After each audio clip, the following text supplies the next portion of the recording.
13절에서 24절까지 말씀 우리 한 절씩 교도하도록 하겠습니다. 창세기 7장 13절에서 24절 말씀입니다.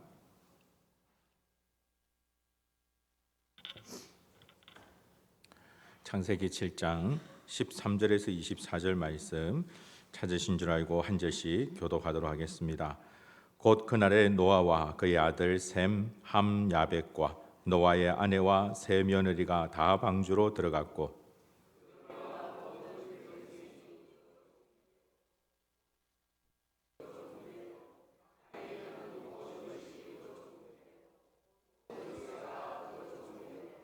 무릇 생명의 기운이 있는 육체가 둘씩 노아에게 나와 방주로 들어갔으니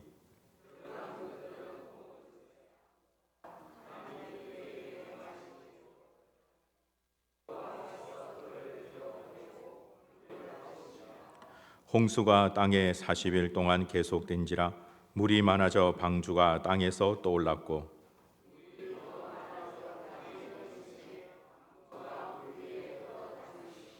물이 땅에 더욱 넘침에 천하의 높은 산이 다 잠겼더니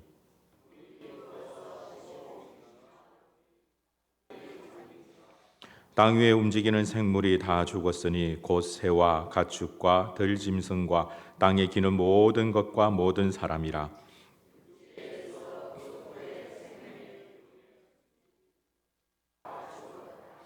지면의 모든 생물을 쓸어버리시니 곧 사람과 가축과 기는 것과 공중의 새까지라. 이들은 땅에서 쓸어버림을 당하였으되 오직 노아와 그와 함께 방주에 있던 자들만 남았더라.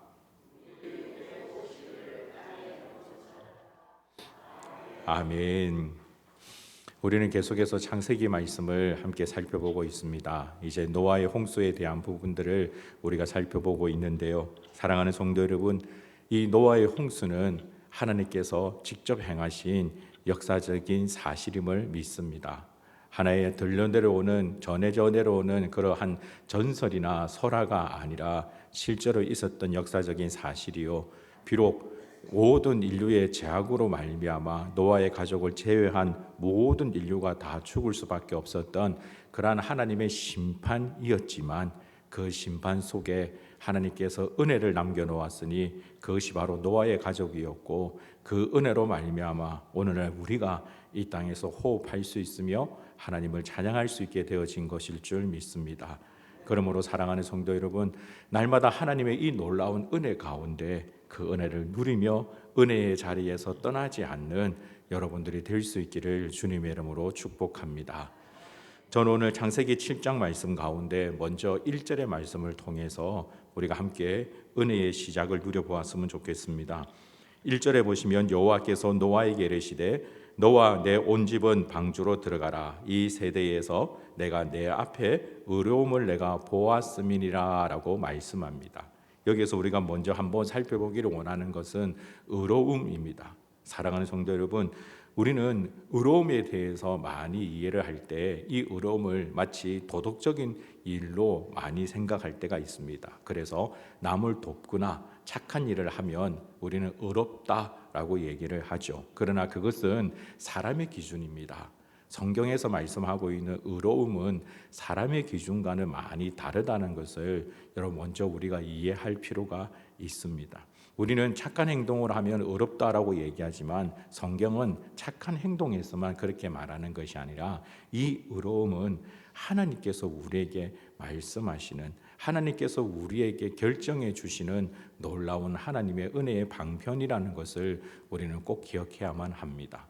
창세기 6장, 7장 그리고 8장에 이어지기까지 노아의 홍수에 대한 이유, 노아에 대한 기록이 나와 있는데 그 성경을 아무리 살펴보아도 노아가 행한 착한 행위에 대해서는 우리는 결코 발견할 수가 없습니다. 그가 어렵고 힘든 이웃을 도왔다든지 그러한 우리가 흔히 생각하고 있는 도덕적인 규범적인 그러한 착한 행동에 대해서는 성경은 전혀 기록하고 있지 않습니다.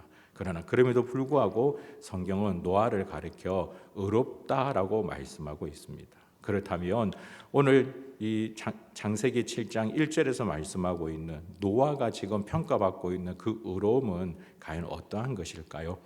이 질문에 대한 답을 찾아가기 위해서 우리가 첫 번째 발견할 수 있는 힌트는 의로움이라고 말씀하고 있는 그 기록의 앞에 붙어 있는 단서입니다. 성경은 이렇게 말씀합니다. 내 앞에 의로움을 내가 보았느니라라고 말씀합니다. 하나님 앞에 노아가 의로웠다라는 것입니다. 이것은 첫째로 노아의 의로움은 주변의 많은 사람들이 인정했던 의로움이 아니다라는 것이죠. 사실 성경은 우리에게 정확하게 얘기하고 있지는 않지만 대부분의 신학자들은 이 노아가 방주를 만드는데 약 120년이 걸렸을 것이다 라고 추측합니다. 그 120년이라는 오랜 시간 동안 여러분 산 꼭대기에 큰 거대한 배를 만드는 그 노아를 가리켜서 주변에 있는 사람들이 과연 무엇이라고 판단했겠습니까? 아마도 노아는 오늘날 우리로 친다면 미치광이 취급을 당했을 것이고 왕따를 당할 그러한 확률이 아주 높은 일을 했던 그러한 사람입니다. 참 주변에 많은 사람들과 어울리지 못했던 그러한 인물일 가능성이 아주 높다라는 것이죠. 다시 말씀드려서 노아는 사람으로부터 의로운 자다라고 칭찬받은 자가 아닙니다. 하나님께서 노아를 의롭다라고 인정하신 것입니다. 그렇다면 노아의 의로움을 우리가 이해하기 위해서는 노아와 하나님의 관계에 대한 부분들을 우리가 주목해서 살펴볼 필요가 있습니다. 내 앞에 의롭다라는 것은 과연 무엇을 뜻하는 것일까요? 이 문제에 대한 답을 찾기 위해서 신약에 있는 누가복음 16장을 우리가 같이 살펴보면 좋을 듯합니다. 누가복음 16장에는 불의한 청지기에 대한 비유가 나옵니다. 1절을 보시면 또한 제자들에게 이르시되 어떤 부자에게 청지기가 있는데 그가 주인의 소비를 낭비한다는 말이 주인에게 들린지라 라고 말합니다. 불의한 청지기입니다. 왜 불의한 청지기냐? 16장 1절에 기록되어 있는 것처럼 그가 주인의 소유를 낭비하고 있었다라고 말씀하고 있습니다. 이것은 오늘날로 쉽게 말씀드리자면 주인의 소유를 함부로 사용하고 있었다, 즉 횡령하고 있었다라는 것입니다. 자신은 청지기로서 마땅히 주인의 재산을 보호해야 함에도 불구하고 그는 그렇게 하지 않았다라는 것이죠. 그리고 그 사실을 주인이 알게 되었다라고 성경은 말합니다. 그래서 주인은 그 청지기를 파면하고자 했습니다. 누가복음 16장 2절 말씀을 보시면 주인이 그를 불러 이르되 내가 내게 대하여 들은 이 말이 어찜됨이냐? 내가 보던 일을 세마라 청지기 직무를 계속하지 못하리라 하니라고 말합니다. 주인이 이 청지기가 불의한 청지기가 자신의 재산을 낭비하고 있다는 사실을 알게 되어지고 그 청지기를 파면하기 위해서 이제는 내가 하는 모든 일들을 다 정리하라라고 했습니다. 이 누가복음 16장에 기록되어 있는 불의한 청지기는 그 다음부터 그 내용을 살펴보면 훨씬 더 과간입니다. 오히려 주인을 찾아가서 주인님, 제가 그동안 잘못했습니다. 제가 정말 잘못했습니다. 저를 용서해 주십시오. 한 번만 더 기회를 주신다면 다시는 그렇게 하지 않겠습니다. 라고 주인을 찾아가서 용서를 비는 것이 아니라 오히려 이 청지기는 이제는 대놓고 주인의 재산을 낭비합니다.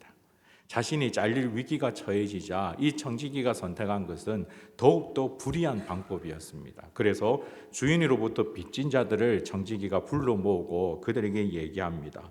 기름 100마를 빚진 자에게는 그 증서를 고쳐서 50으로 고쳐 쓰고 밀 100석을 빚진 자에게는 그 증서를 고쳐서 80으로 고치게 만듭니다. 청지기가 이렇게 한 이유는 그가 이제 주인으로부터 버림받게 되어졌으니 그가 할 수 있는 일들이 전혀 없기 때문에 이렇게 사람들로 하여금 그들의 빚을 조금이라도 탕감해주면 그들이 결국은 나를 도와주지 않을까라는 그런 나쁜 생각에 그는 이 일을 했습니다. 그런데 성경은 이 비유의 결론에 대해서 우리가 도무지 이해하기 힘든 내용을 우리에게 말씀합니다. 누가복음 16장 8절을 보시면 주인이 이 옳지 않은 청지기가 이를 지혜 있게 하였으므로 칭찬하였으니 이 세대의 아들들이 자기 시대에 있어서는 빛의 아들들보다 더 지혜로움이니라 라고 말씀합니다.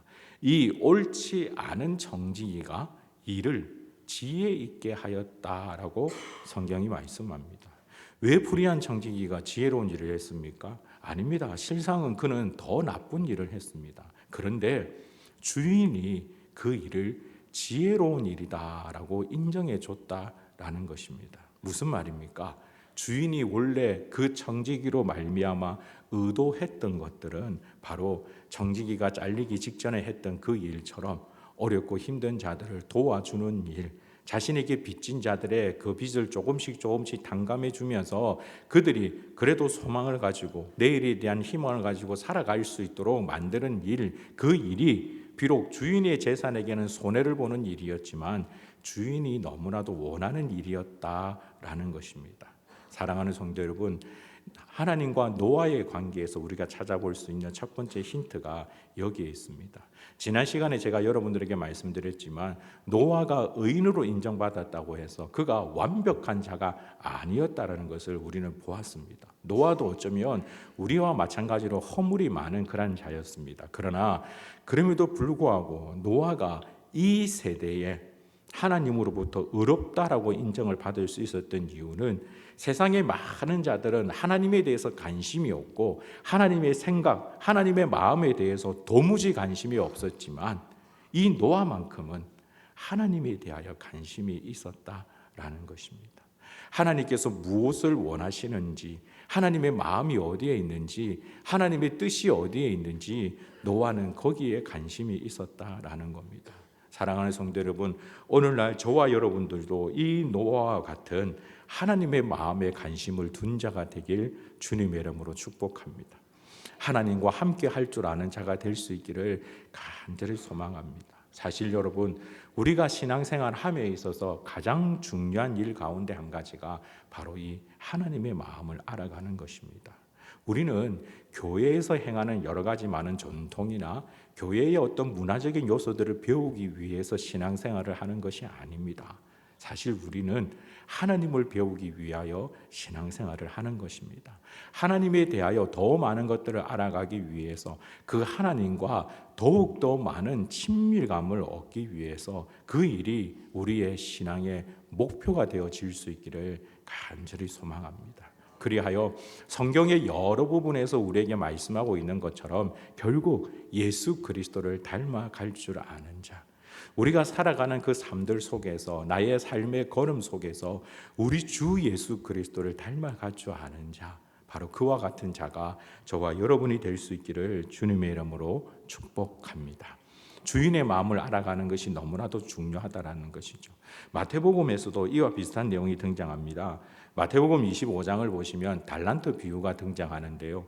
마태복음 25장에 나와 있는 달란트 비유에는 한 사람에게는 5달란트, 또 다른 한 사람에게는 2달란트, 또 다른 한 사람에게는 1달란트를 주었다라고 말합니다. 그리고 여러분들이 이미 알고 계시듯이 5달란트 받은 자는 장사하여서 5달란트를 남겼고 2달란트 받은 자는 2달란트를 남겼습니다. 그런데 여러분, 만약에 말입니다, 5달란트 받은 자가 손해를 보았다면 주인이 어떻게 했을까요?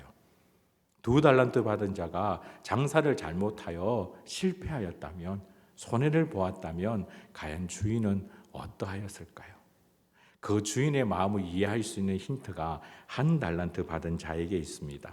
여러분 24절을 보시면 1달란트 받았던 자는 와서 이르되 주인이여 당신은 굳은 사람이라 심지 않은 데서 거두고 해치지 않은 데서 모으는 줄을 내가 알았으므로 라고 말하면서 이 1달란트 받은 자가 이해하고 있는 주인은 굳은 사람, 심지 않은 데서 거두고 해치지 않은 데서 모으는 사람, 즉 어떠한 일이 있다 할지라도 반드시 이윤을 추구하는 그런 사람으로 이 1달란트 받은 자는 이해하고 있었습니다.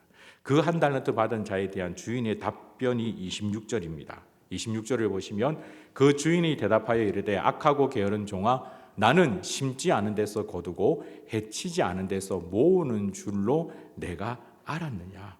정말 너가 나에 대해서 그렇게 알았느냐? 나는 수단과 방법을 가리지 않고 이윤을 추구하는 그런 사람으로 알았느냐? 라고 주인이 되물으면서 주인이 했던 마지막 27절이, 그러면 내가 마땅히 내 돈을 치리하는 자에게나 맡겼다가 내가 돌아와서 내 원금과 이자를 받게 하였을 것이니라 라고 말합니다. 무슨 말인고 하니 주인은 이윤을 추구하는 자가 아니었다라는 것입니다. 주인의 마음은 그의 사람들이, 그의 하인들이 이 돈을 가지고 장사하면서 주인이 누렸던 그 기쁨, 주인이 원하는 그 즐거움에 함께 동참하기를 원했지, 많이 남기는 것, 적게 남기는 것, 그것이 주인의 관심이 아니었다라는 것입니다. 사실 한 달란트의 금액이 어마어마하다는 것은 제가 지난번에 여러분에게 말씀드렸습니다. 그 어마어마한 금액을 하인에게 맡길 정도의 주인이라면 정말 그 주인은 상상지도 못할 재산을 갖고 있는 사람이었겠죠. 그 주인에게는 많이 남기고 적게 남기고가 중요한 것이 아니라 주인의 마음을 알고 그 주인에게 순종할 줄 아는 자, 바로 그 자를 찾고 있다라는 것입니다. 사랑하는 성도 여러분, 오늘도 하나님은 우리를 동일한 마음으로 보고 계실 줄 믿습니다. 우리는 하나님 앞에 보다 더 많은 것들을 드려야 된다. 그래야 하나님께로부터 더 많이 사랑받을 수 있다라고 우리는 생각합니다. 그러나 하나님께서 원하시는 것은 단 한 가지밖에 없습니다. 바로 우리 자신입니다. 하나님은 우리 자신을 원하십니다. 우리가 하나님을 향한 놀라운 사랑의 고백을 하기를 원하십니다. 저 신천지와 같은 이단들은 보다 많은 것들을 바쳐야만 하나님께로부터 사랑받는다고 거짓된 교리를 가르칩니다. 그러나 결코 하나님은 우리에게 그와 같은 많은 것들을 요구하지 않습니다. 많이 바친다고 해서 사랑해 주시고 적게 바친다고 해서 미워하시는 분이 아니라는 것입니다. 하나님은 그저 우리와 함께 하기를 원하시고 우리 자신을 받으시기를 원하시는 분이십니다. 사랑하는 성도 여러분, 그 하나님과 함께 나아갈 줄 아는 자가 되길 주님의 이름으로 축복합니다. 사실 이 자리에 앉아 계시는 여러분들은 하나님에 대한 믿음의 고백이 있고 이미 노아의 홍수에 대한 믿음이 있기 때문에 이 창세기 7장에 기록되어 있는 노아 홍수 그 사건들이 너무나도 잘 이해가 되실 줄 압니다. 그러나 여러분, 조금만 더 우리가 살짝 물러서서 본다면 사실 창세기 7장에 기록되어 있는 그 모든 말씀들은 쉽게 받아들이기가 어려운 그런 내용들로 기록이 되어져 있습니다. 많은 학자들이 창세기 6장부터 7장, 8장에 기록되어 있는 이 방주에 대한 기사들을 유추해서 방주는 이렇게 생겼을 것이다 라고 그린 그림이 있습니다. 꽤 큰 배의 구조입니다. 총 3층으로 나누어져 있는 그 배의 구조이며 정말 놀랍게도 만들어진 그러한 배의 모습을 갖추고 있습니다. 그리고 배에서 가장 필요한 키가 갖춰지지 않는 그러한 배입니다. 그래서 우리는 방주라고 부르죠. 그런데 여러분, 노아는 이전에 단 한 번도 배를 만들어 본 적이 없는 사람입니다. 어느 날 하나님께서 그에게 배를 만들으라고, 방주를 만들으라고 어떻게 만들면 된다라는 걸 알려주셨는데 과연 노아가 그 말이 온전히 이해가 되었을까요? 왜 하나님께서 그렇게 하시려고 하시는지 아마도 노아는 도무지 이해하지를 못했을 겁니다. 게다가 그 방주를 바닷가에 만드는 것도 아니고 그렇게 거대한 배를 오랜 시간에 걸쳐서 만들어야 되는 그 배를 산 꼭대기에 만들으라고 했습니다.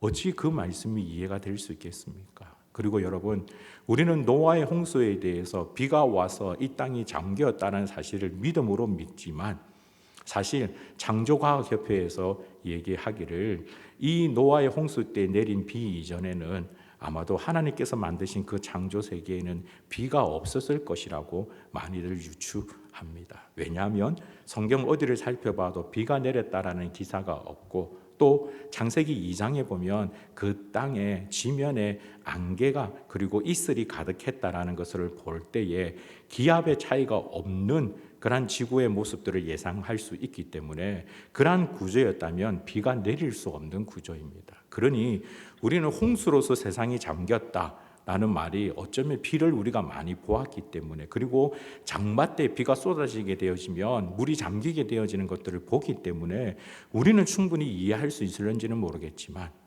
노아의 입장에서는 단 한 번도 경험해 보지 못했던 일입니다. 하나님, 비가 내린다고요? 어떻게 하늘에서 물이 내립니까?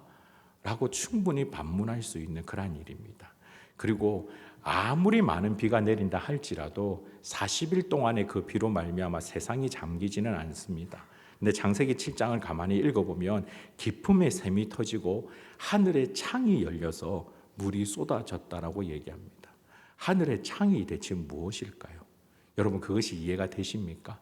노아가 600세 되던 때 해의 둘째 달 곧 그 달 열일의 내 날이라. 그날에 큰 기쁨의 샘들이 터지며 하늘의 창문들이 열렸다라고 말합니다. 과연 이 모든 내용들이 노아가 이해할 수 있는 그런 내용일까요? 21절에 보면 땅 위에 움직이는 생물이 다 죽었으니 곧 새와 가축과 들짐승과 땅에 기는 모든 것과 모든 사람이다 라고 말하고 있습니다. 이 홍수의 심판을 과연 노아는 어떻게 이해하고 어떻게 받아들였을까요? 우리가 조금만 주의 깊게 살펴본다면, 우리가 노아의 입장에서 살펴본다면 하나님께서 노아에게 하셨던 말씀들은 어쩌면 다 허무맹랑한 이야기고 도저히 받아들일 수 없는 그런 내용이었습니다. 그런데 창세기 7장을 가만히 읽어보면 노아는 이 하나님의 말씀에 다 준행하였습니다. 하나님께서 이르시는 대로, 하나님께서 말씀하시는 대로 노아는 그대로 다 했습니다. 어떻게 그 일들이 가능했을까요? 바로 하나님과의 관계에서 나오는 것입니다. 하나님을 그만큼 신뢰했고 하나님에 대해서 그만큼 알았고, 하나님께서 하시는 말씀을 내가 도저히 이해할 수는 없지만 하나님께서 말씀하시니 그 일이 일어날 것이다. 그러니 우리는 그 말씀에 순종해야 된다. 그 말씀대로 따라야 된다. 이것이 노아의 믿음의 고백이었습니다. 사랑하는 성도 여러분, 오늘날 저와 여러분들이 이와 같은 고백을 가진 자가 되길 주의 이름으로 축복합니다. 우리의 지혜로, 우리의 이성으로 하나님께서 하시는 크고 놀라운 일들을 다 이해할 수 없습니다. 아니, 다가 아니라 조금이라도 우리는 이해할 수 없습니다. 그런데 여러분, 우리의 인생에, 우리의 삶에 평안함이 있을 때에는 우리가 하나님을 인정하고 믿는 것이 쉽습니다. 그러나 우리의 삶 가운데 어려움이 생겼을 때, 뜻하지도 아니했던 큰 질병을 알게 되어졌을 때, 내가 생각지도 못했던 어려운 일들이 우리 가운데 나타나게 되어졌을 때, 가정의 문제가, 직장의 문제가, 금전적인 어려움들이 우리 가운데 닥쳐왔을 때, 그때 우리는 하나님의 뜻을 받아들이려고 하기보단 오히려 원망하거나 하나님을 부인하게 되어지는 경우가 우리 가운데 종종 있지는 않습니까? 하나님과의 관계가 더욱더 깊어질 줄 아는 자가 되길 주의 이름으로 축복합니다. 하나님을 더 깊이 알아갈 줄 아는 자가 되기를 간절히 소망합니다. 그리하여 때때로 하나님께서 나를 험한 골짜기로 인도한다고 할지라도 하나님을 믿는 그 신뢰함으로 말미암아 능히 당당하게 그 길을 걸어갈 줄 아는 자, 그와 같은 성도가 될 수 있기를 간절히 소망합니다. 하나님께서 때때로 우리에게 더 큰 은혜를 부어주시기 위하여 인생의 큰 굴곡진 길로 우리를 이끌어 가실 수도 있습니다. 그러나 그러할 때일수록 하나님을 의지하는 마음들이 흔들림이 없어서, 비록 지금은 하나님께서 뜻한 바가 있어서 나는 이 사실을 온전히 이해하지는 못하지만 분명한 하나님의 뜻이 있어서 나를 지금 이 길로 인도하실 거야 라는 믿음의 고백으로 그 길을 걸어갈 줄 아는 자, 그러한 성도가 될 수 있기를 주님의 이름으로 축복합니다. 바로 그것이 하나님을 알아가는 일이요, 하나님과 함께하는 일입니다. 사랑하는 성도 여러분, 오늘 우리가 읽었던 창세기 7장 23절을 여러분에게 다시 한 번 더 읽어드립니다. 지면의 모든 생물을 쓸어버리시니 곧 사람과 가축과 기는 것과 곤중의 새까지라. 이들은 땅에서 쓸어버림을 당하였으되 오직 노아와 그와 함께 방주에 있던 자들만 남았더라. 예전에 제가 한 중학생으로부터 이 23절에 대한 질문을 받은 적이 있습니다. 목사님, 왜 하나님께서 그렇게 하셨나요? 왜 하나님께서 지면에 있는 모든 동물들까지 다 죽여버리셨나요? 사람이 죄를 짓지 않았습니까? 사람이 죄가 있다면 사람만 죽여도 될 텐데 왜 모든 생물까지 다 죽이셨을까요? 그때 제가 그 친구에게 뭐라고 그랬을까요? 저는 그 친구의 눈을 보면서 이렇게 얘기했습니다. 나도 모른다. 나도 하나님께서 왜 그렇게 하셨는지 모른다. 내가 어떻게 하나님의 그 마음들을, 하나님의 생각들을 다 알겠느냐. 그런데 우리 너가 말했던 23절의 마지막 부분을 조금 더 주목해서 보았으면 좋겠다. 하나님께서 이 땅의 모든 생물들을 다 쓸어버리실 때에 오직 노아와 그와 함께 방주에 있던 자들만 남겨놓았는데, 어쩌면 오늘날 마찬가지로 정말 죄가 가득하고 정말 더럽고 추악한 이 세상에서 하나님께서 너와 나를 남겨두지 않으셨을까? 하나님께서 이 땅에서 우리가 해야 될 일이 있으셔서 하나님께서 그렇게 하셨지 않았을까? 우리가 도저히 이해가 되지 않는 하나님께서 행하셨던 그 일에 집중하기보단 오히려 하나님께서 노아와 그의 가족을 남겨놓으셨다라는 그 사실, 그 은혜에 집중할 수 있기를 간절히 소망합니다. 어떤 신학자들은 이 방주를 가리켜서 교회에 비유하는 그러한 신학자들도 있습니다. 우리 세계비전 교회가 하나님께서 기뻐하시는, 하나님께서 만드신 방주라면, 그렇다면 이 방주 안에 있는 저와 여러분들은 어떻게 해야 되겠습니까?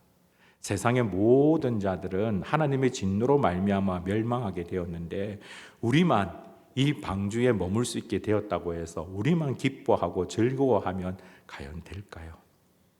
노아의 가족들은 이 홍수가 끝나고 난 다음에 그들은 다시 하나님의 나라를 세워가기 위해서 부단히 애를 썼습니다. 생육하고 번성했고 이 땅에 하나님을 찾는 사람들이 더욱더 많아지기 위하여 애를 썼듯이 저와 여러분들도 오늘날 그 사명을 감당할 줄 아는 자가 될 수 있기를 주님의 이름으로 축복합니다. 하나님께서 오늘날 저와 여러분들을 성도로 부르신 하나님의 특별한 은혜가 있을 줄 믿습니다. 하나님께서 주께서 하기 원하시는 그 놀라운 사명을 오늘날 저와 여러분들에게 맡기셨습니다. 나에게 직장을 허락하신 것은 돈을 많이 벌기 위함이 아니라 그 직장에서 함께 생활하고 있는 아직 예수 그리스도를 알지 못하는 자들에게 예수 그리스도의 향기를 바라며 주님의 복음을 전가하기 위하여 우리를 보내신 줄 믿습니다. 우리에게 학생으로서 학교를 허락하신 것도 동일하다고 생각합니다. 우리가 살아가는 삶의 모든 자리가 바로 그와 같은 자리가 될 수 있기를 간절히 소망합니다. 그리하여 여러분, 노아의 가족들은 노아와 함께 그 귀한 일들을 감당했다면 이제 우리는 주님과 함께 날 사랑하시는 그 예수 그리스도와 함께 그 귀한 일들을 감당하며 나아갈 줄 아는 자가 되길 주의 이름으로 축복합니다. 그 일들에 쓰임 받는 자가 되어서 오늘도 내일도 하나님의 기쁨이 되어지는 우리 세계비전교회 모든 성도가 되시길 주의 이름으로 축복합니다.